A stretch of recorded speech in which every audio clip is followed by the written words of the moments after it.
Okay, so yeah, there's rust on this side.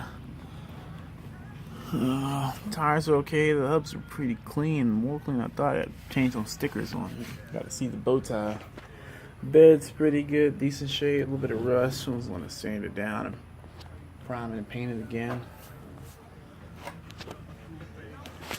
Not a lot of rust up on top. More so, maybe it could be Bondo. Can't really tell. Looks. I'll have to fix that later. Glass is good. There's a little crack right here. I thought it was a raindrop. It's actually a crack, a little spiderweb crack. I gotta get that filled in so I don't get a line across the glass. Yeah, the hood definitely has to get changed or painted, whichever one I think will be easier. Plates are good. Go on the other side real quick.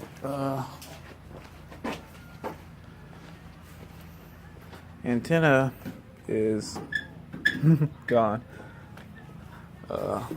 Also got to replace. Well, it's a little bit wiggly. Got to change that later. Let me pop the hood real quick. Oh, rust real bad right here. Yeah, this is actually an issue. Whenever I start welding and everything, I want to get that first. That's pretty bad. I also want to change the shocks. The shocks just look like the original ones, which I do not want to have on here.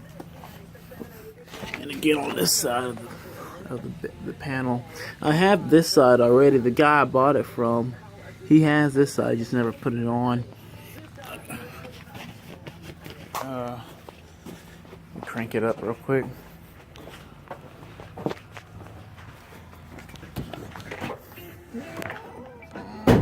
Okay, so actually, it's a 6-cylinder truck, but it took out the 6-cylinder, 6 ponies, put in 8 ponies.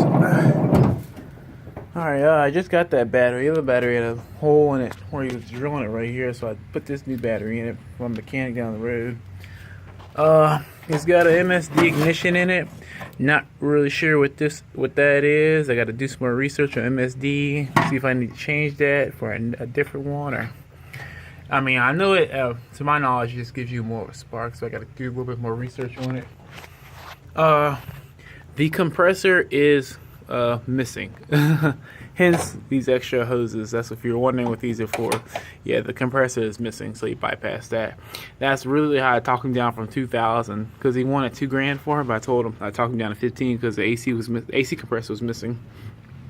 That, and also he had a weird fuel on right here. Like now there's fuel in here, but sometimes when I'm driving and if I rev it up hit the RPMs too high too quickly, and I'll park it somewhere. I'll try to gas it. I'll try to crank it, and it'll just spin real fast. And I'll look, and this is dry. There'll be no fuel in this. So usually, if that happens, it'll be 2 people. I'll need 2 people to get it started. Someone will be behind the wheel, crank it, and put the gas. And I'll come back here, and I'll push this back super further to get it crank, and then this will fill up with gas with the fuel, and then it'll crank. So if anybody has any personal knowledge of why that might be, then hit me up in the comments below. Radio go. I gotta get this fixed, this replaced maybe. What else? Oh, still has the original jack. I didn't even know what that was. My mechanic told me, he's like, yeah, that's the jack, and I was like, what? That doesn't look like a jack I've ever seen. Brake fluid in the booster. Still working fine. I think pretty sure those are performance coils. Thinking about changing this out also. This little spring, this little. I don't know if you can really see it. It's got there it is. Got a little rust on it. Might just change that out. This is peeling also. Not sure because he painted it or if it's just because it's getting old. But everything else is good. Really solid vehicle. Really solid truck. Alright, now I'm going to try to see if I can get it to crank on the first time. Wish I could. See if I get a rock or something so I can figure out Oh, there's one. Oh.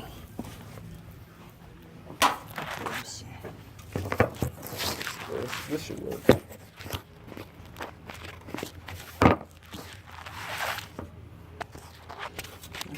This way.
At the dock and I want it to idle and get out, I'll have to get out and you know, push back on the spring so it goes.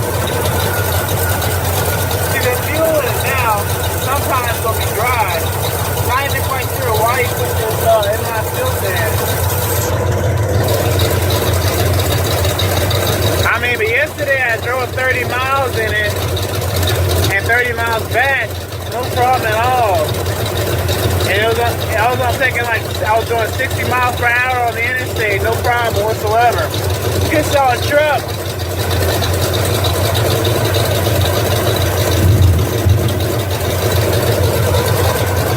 Everything's spinning, everything's moving.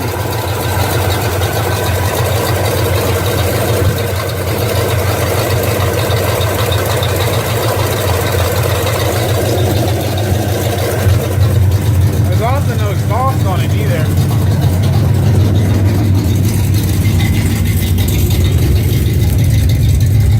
Let's see if I can go here.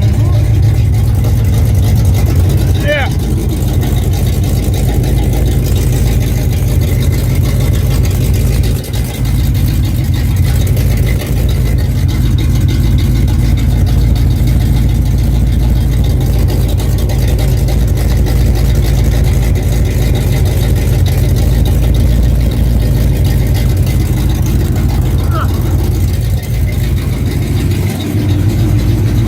Okay, also, if I'm driving, well now it's working fine, but sometimes I'll be driving and this needle will wiggle. See, now it's fine, but it'll like wiggle. It won't like go like from here all the way to empty, like bounce around. It'll like usually stay in one area, just slowly, like, you know, how it should be sealed going towards empty. It'll just kind of like shake all the way towards empty. Again, the choke light's been on. I'm guessing that's a check engine light.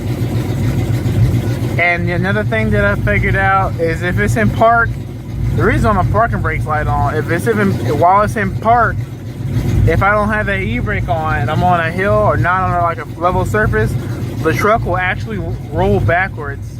And I actually found that out.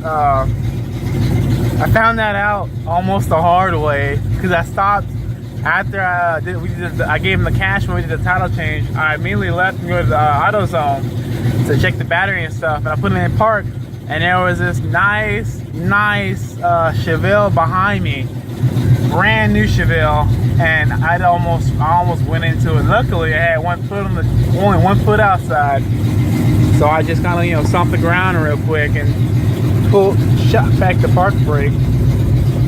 But yeah, this is going to be a nice project. I'm actually about to go take it to the car wash and get some of this dirt out of it and drive it around.